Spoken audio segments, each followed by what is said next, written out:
Our GMA cover story, it has been 30 years since Anita Hill testified before a Senate Judiciary Committee about being sexually harassed by then Supreme Court nominee Clarence Thomas. Facing a panel of 14 men, Hill told her story, gripping the nation.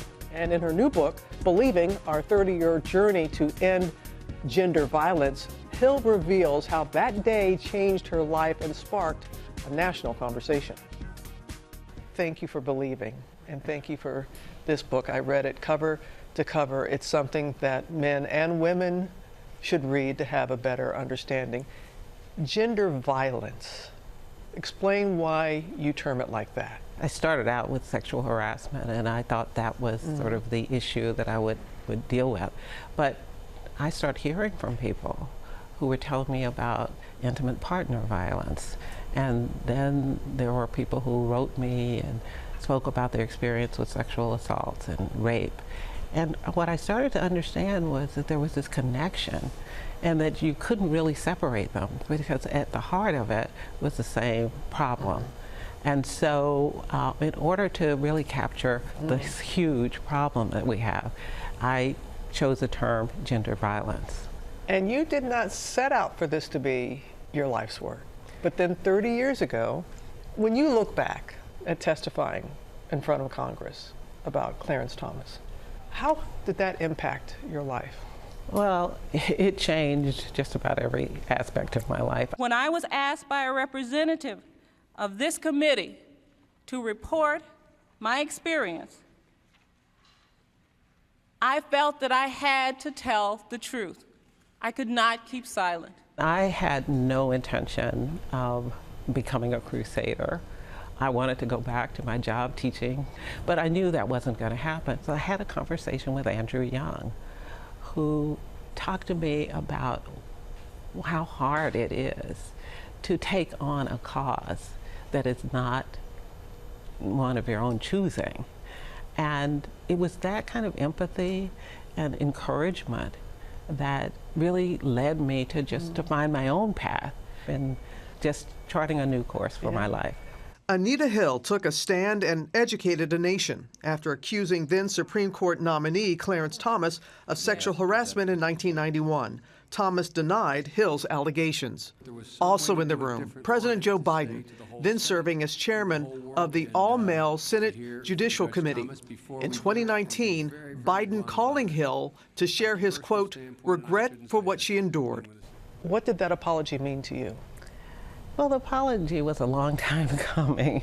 It took almost 30 years. I'm not sure that he quite understood how much harm those Senate hearings and his control, lack of control of those hearings did to all of us. I think, unfortunately, the personal apology wasn't enough.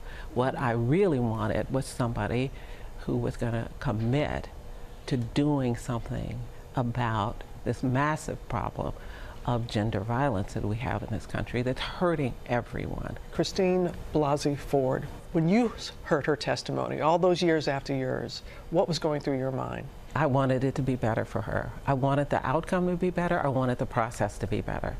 The process wasn't much better. It wasn't fully investigated.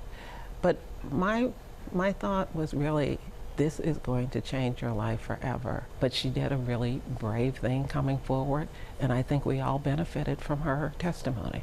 Hill also applauding efforts like the Me Too movement, founded by Tarana Burke in 2006, in helping propel forward the conversation of gender violence, now stressing a call to action for accountability and systemic change. As lawmakers, as employers, as the public, how do we change the narrative?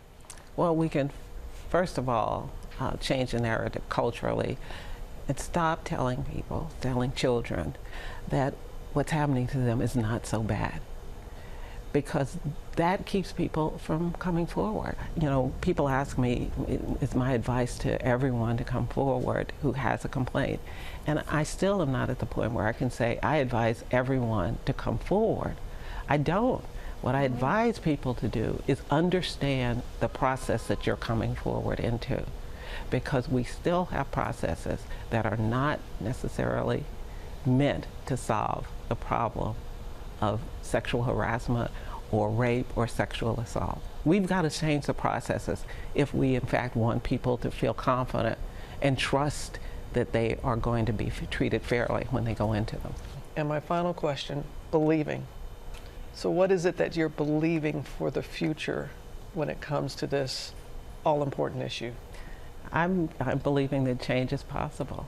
I'm believing that we deserve better. We deserve better systems. We deserve better attention. We deserve leadership that will call out and acknowledge this problem for the public crisis that it is. I'm talking about the president, as well as the president of and CEO of every company and university. Make that commitment to use your resources to stop this problem, and I believe that we can do it.